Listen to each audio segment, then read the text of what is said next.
വിശേഷം? ഇന്നത്തെ വീഡിയോയിൽ നമ്മൾ ഒരു ബേർഡ്സ് ഏവിയറി അപ്ഡേറ്റ് ആണ്. അടുത്ത ബ്രീഡിംഗ് സീസണിലേക്ക് റെഡിയാക്കാൻ വേണ്ടിയുള്ള പ്രിപ്പറേഷൻസ് ഞാൻ ഓൾറെഡി തുടങ്ങിയിട്ടുണ്ട് എൻ്റെ ഏവിയറിയിൽ. നമ്മൾ ഈ ബേർഡ്സിന് ഫുഡൊക്കെ കൊടുത്ത് ഞാൻ ഓർത്തു വീഡിയോ ഞാൻ ഏവിയറിയിൽ നിന്ന് ചെയ്യാമെന്ന്. പക്ഷേ സംഭവം എന്താണെന്ന് വെച്ചാൽ ഭയങ്കര സൗണ്ടാണ്. അപ്പം ഞാൻ ഓൾറെഡി ഒരു വീഡിയോ എടുത്തായിരുന്നു. ഭയങ്കര സൗണ്ട് ആയതുകൊണ്ട് ഞാൻ പറയുന്നതൊന്നും അതിനകത്ത് കേൾക്കത്തില്ല. എൻ്റെ തലയിലും വെള്ളവും എല്ലാം വന്ന് കിളികളിരുന്ന് ഒച്ച വെക്കുന്നതുകൊണ്ട് ഞാൻ പറയുന്നതൊന്നും നിങ്ങൾക്ക് കേൾക്കത്തില്ല. കാരണം അവരുടെ സൗണ്ട് അതിനേക്കാളും കൂടുതലായിട്ട് പിന്നെ എൻ്റെ ചിലപ്പം കൂടെ ആകുമ്പോഴത്തേക്ക് എല്ലാം ആകപ്പാടെ ഒരു ബഹളമാണ്. അപ്പം ഞാൻ ഓർത്തു പറയുന്നതൊക്കെ ഞാൻ ഇവിടെ നിന്ന് പറയാം, ബാക്കി ഏരിയയിൽ പോയിട്ട് കാണിക്കാറുണ്ട്. ഏറ്റവും ഇമ്പോർട്ടൻ്റ് ആയിട്ട് നമ്മൾ ബ്രീഡിങ് ചെയ്യുന്ന സമയത്ത് ഭയങ്കര കെയറൊക്കെ ചെയ്ത് ബേർഡ്സിൻ്റെ കാര്യങ്ങളൊക്കെ ഭയങ്കര അവർക്ക് ഫുഡും സപ്ലിമെൻറ്റ്സും എല്ലാം കൊടുത്ത് നമ്മൾ ടേക്ക് കെയർ ചെയ്യും. പക്ഷേ എല്ലാവരും അത് കഴിഞ്ഞിട്ടുള്ള സംഭവത്തിനെക്കുറിച്ച് അവർ അത്രയും ബോധറാകാറില്ല. അടുത്ത ബ്രീഡിംഗ് സീസൺ ഉടനെ സ്റ്റാർട്ട് ചെയ്യും. പക്ഷേ എൻ്റെ ഏരിയയിൽ ബ്രീഡിംഗ് സീസൺ കഴിഞ്ഞ് കഴിഞ്ഞാൽ അവർക്ക് കംപ്ലീറ്റ് 1 month റെസ്റ്റാണ്. ഒരു നെസ്റ്റ് ബോക്സും വെക്കത്തില്ല, ബ്രീഡിങ്ങും ഇല്ല. ഫ്രീ ഫ്ലൈറ്റിന് വിട്ടിട്ട് അവർക്ക് വേണ്ടുന്നതായുള്ള ഹെൽത്തി ആയിട്ടുള്ള ഫുഡും ഫ്രൂട്ട്സും വെജിറ്റബിൾസും സപ്ലിമെൻറ്റ്സും ഒക്കെ കൊടുത്ത് അവരെ അടുത്തൊരു ബ്രീഡിംഗ് സീസണിലേക്ക് വേണ്ടി ഞാൻ റെഡിയാക്കുകയാണ് ചെയ്യുന്നത്. അപ്പോൾ വെൽക്കം ടു ടുഡേയ്സ് വീഡിയോ. എല്ലാവരും ഇങ്ങനെ രാവിലെ ഇവിടെ വന്നിട്ടുണ്ട് ഫുഡ് നോക്കി.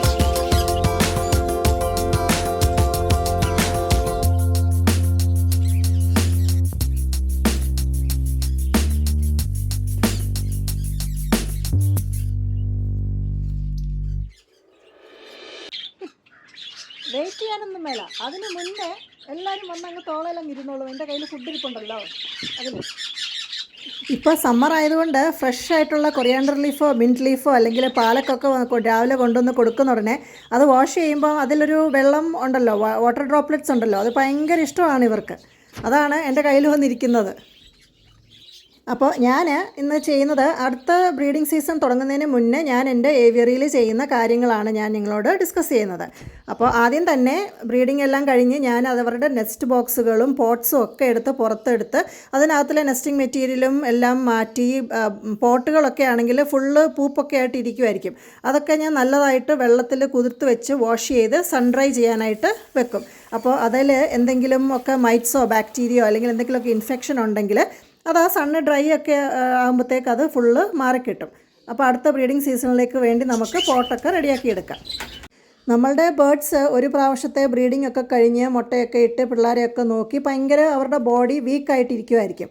അപ്പോൾ നമുക്ക് അവരുടെ ബോഡിയൊക്കെ ഒന്ന് സ്ട്രെങ്ത് ആക്കി എടുക്കാനും അവരുടെ ഗട്ട് ഹെൽത്തൊക്കെ മെയിൻറ്റെയിൻ ചെയ്യാനും വേണ്ടിയാണ് ഞാൻ ഒരു കോഴ്സ് ഓഫ് ഡിവോമിങ് കൊടുക്കുന്നത്. ആക്ച്വലി മന്ത് സ്റ്റാർട്ട് ചെയ്യുമ്പം ആദ്യത്തെ ആഴ്ചയിൽ കൊടുക്കും, പിന്നെ അവസാനത്തെ ആഴ്ചയിലും ഡിവോമിങ് കൊടുക്കും. അപ്പം മാസത്തിൽ 2 തവണ ഞാൻ ഡിവോമിങ് ചെയ്യും. ഇത് അവരുടെ ഗട്ട് ഹെൽത്ത് മെയിൻറ്റെയിൻ ചെയ്യാനും നല്ല ഹെൽത്തി ആയിട്ടുള്ള ബേർഡ്സിനെ നമുക്ക് കീപ്പ് ചെയ്യാനും അത് ഹെൽപ്പ് ചെയ്യും.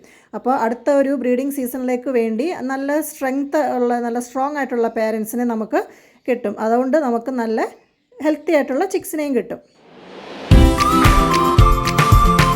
ഈ ഡിവോമിങ് നമ്മൾ കൊടുക്കുന്ന സമയത്ത് പ്രത്യേകം ശ്രദ്ധിക്കേണ്ട കാര്യമാണ്, ഇവർക്ക് ഭയങ്കരമായിട്ട് ബോഡി ഓൾറെഡി വീക്കായിട്ടിരിക്കുന്ന ബോഡിയിലോട്ടാണ് നമ്മൾ ഈ ഡിവോമിങ് കൊടുക്കുന്നത്.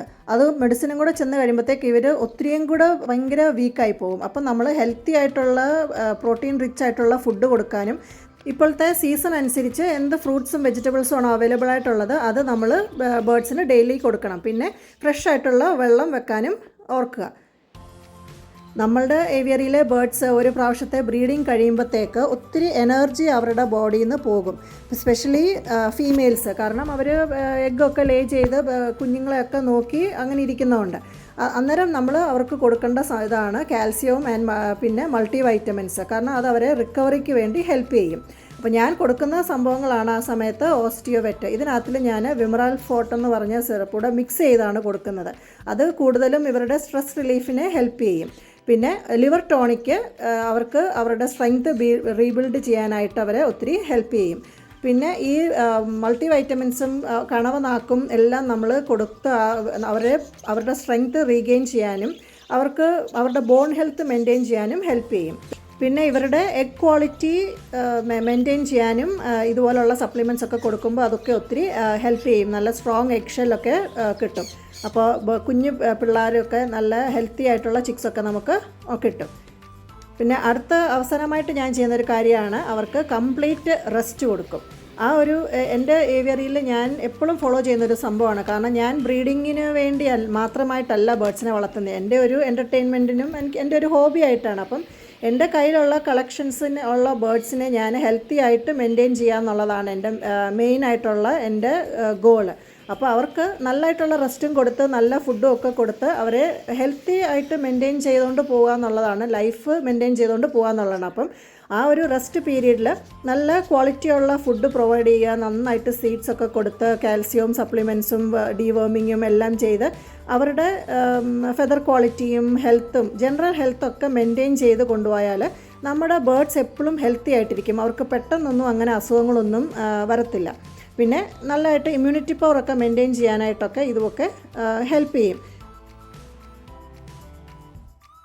അപ്പോൾ ആ ഒരു മാസം അവർക്ക് കംപ്ലീറ്റ് റെസ്റ്റാണ്. നെസ്റ്റിംഗ് ബോക്സ് വെക്കത്തില്ല. അവർക്ക് പേരൊക്കെ തിരിച്ച് ഞാൻ കേജുകളിലാക്കി വെച്ചിട്ടുണ്ട്. കാരണം ഞാൻ തുറന്നു വിടുന്നില്ലല്ലോ, അവരെ കേജുകളിലാക്കി വെച്ചാൽ എനിക്ക് അത്ര ഈസിയാണ് മെയിൻറ്റെയിൻ ചെയ്യാനായിട്ട്. അതുകൊണ്ട് ഇടയ്ക്കിടയ്ക്ക് ഞാൻ ഓരോ പേരിനെ അല്ലെങ്കിൽ ലവ് ബേർഡ്സിനെ സെപ്പറേറ്റ് ആയിട്ട്, ആഫ്രിക്കൻ ലവ് ബേർഡ്സിനെ സെപ്പറേറ്റ് ആയിട്ടൊക്കെ ഞാൻ ഇറക്കി ഫ്രീ ഫ്ലൈറ്റിന് വിടും. ലവ് ബേർഡ്സിനെയൊക്കെ ഒരു ഫ്രീ ഫ്ലൈറ്റൊക്കെ കഴിഞ്ഞ് ഞാൻ കേജുകളിലൊക്കെ പേർ തിരിച്ച് ആക്കിയിട്ടുണ്ട്. എന്നാലും ഞാൻ നെസ്റ്റ് ബോക്സ് ഒന്നും വെക്കത്തില്ല. അവർക്ക് നല്ല ഫുഡൊക്കെ കൊടുത്ത് അവർക്ക് നെക്സ്റ്റ് ബ്രീഡിംഗ് സീസണിലേക്ക് വേണ്ടി ഞാൻ അവരെ റെഡിയാക്കി എടുക്കുകയാണ്, കണ്ടീഷൻ ചെയ്ത് എടുക്കുകയാണ് ചെയ്യുന്നത്.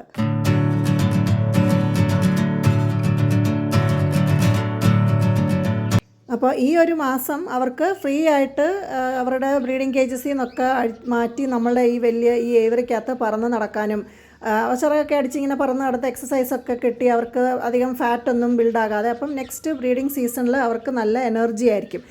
നമുക്ക് നല്ല ഹെൽത്തി ആയിട്ടുള്ള പേരൻസ് ആയിരിക്കും. അപ്പം അന്നപ്പോൾ ഉണ്ടാകുന്ന പിള്ളേർ നല്ല ഹെൽത്തി ആയിട്ടുള്ള ചിക്സ് ആയിരിക്കും. തന്നെയല്ല, ഇവർ ബ്രീഡിംഗ് കേജിനകത്തിൽ മുട്ടയൊക്കെ ഇട്ട് ഇരിക്കുന്ന ഉടനെ കൂടുതലും അവർക്ക് സ്ട്രെസ്സാണ്. അപ്പം അങ്ങോട്ടും ഇങ്ങോട്ടും വഴക്കൊന്നും ഉണ്ടാക്കാതെ നല്ല ഫുഡൊക്കെ നമ്മൾ പ്രൊവൈഡ് ചെയ്ത് അവരെ ഹെൽത്തി ആയിട്ട് ഇരിക്കുന്നുണ്ടെങ്കിൽ അവർ മെൻ്റലി ആൻഡ് ഫിസിക്കലി സ്ട്രോങ് ആയിരിക്കും. അപ്പോൾ അവർക്ക് അടുത്ത ഒരു ബ്രീഡിംഗ് സീസണിൽ മുട്ടയിട്ട് കുഞ്ഞുങ്ങളെ നോക്കാനും വേണ്ടിയുള്ള എനർജി അവർക്ക് ഓൾറെഡി നമ്മൾ ഉണ്ടാക്കി കൊടുക്കുന്നുണ്ട്. അപ്പോൾ ഞാൻ സാധാരണ ഇങ്ങനെയാണ് എൻ്റെ ഏവിയറിയിൽ ഫോളോ ചെയ്യുന്നത്. അതുകൊണ്ടാണ് എനിക്ക് ഇടയ്ക്കൊന്നും ബേർഡ്സിനെ സെയിൽ ചെയ്യാനോ അങ്ങനെയൊന്നും എനിക്ക് കാണാത്തത്.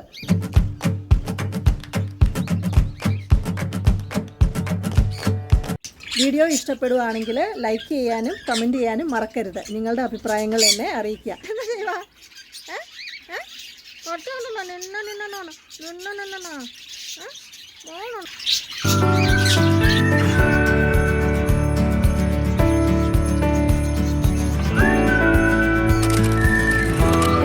ലിവർ ടോണിക്കും ഒക്കെ കൊടുത്ത് അവരെ അങ്ങനെ എന്തിനാന്ന് വെച്ചാൽ എന്തുവാണ് അവർക്ക് അലക്കി വാങ്ങി ചെറുക്കൻ ഒന്നും പറയാൻ പെണ്ണിനെ ഇവിടെ താഴെ കൊണ്ടുപോയി പിന്നെ ഒന്നും പറയാൻ സംഭവിക്കത്തില്ല. എന്താ നീ പറയുന്നേ ഇപ്പം ഒന്നും മിണ്ടണ്ട കേട്ടോ. ഓക്കെ, പിള്ളേരുടെ കാര്യം പറയുന്ന പോലെയാണ്. നമ്മൾ എന്തെങ്കിലും വർത്തമാനം പറഞ്ഞുകൊണ്ടിരിക്കുമ്പോഴാണ് അവർക്ക് ഇടയ്ക്കൂടെ വന്ന് എന്തെങ്കിലുമൊക്കെ പറയണമെന്ന് തോന്നുന്നത്. അതുപോലെയാണ് എൻ്റെ ഈ പിള്ളേർ. ഞാനിവിടെ ഫോണെടുത്ത് റെക്കോർഡ് ഞെക്കുന്ന ഉടനെ അവർ അതിനേക്കാളും ഒച്ചയിൽ അലയ്ക്കാൻ തുടങ്ങും. ഓക്കെ, എന്താ ചെയ്യാനെന്ന് പറ. ഇനി മിണ്ടല്ല, ഞാനൊന്ന് സംസാരിക്കട്ടെ. ഇനി മിണ്ടരുത്. നിനക്കെന്താ വേണ്ടേ?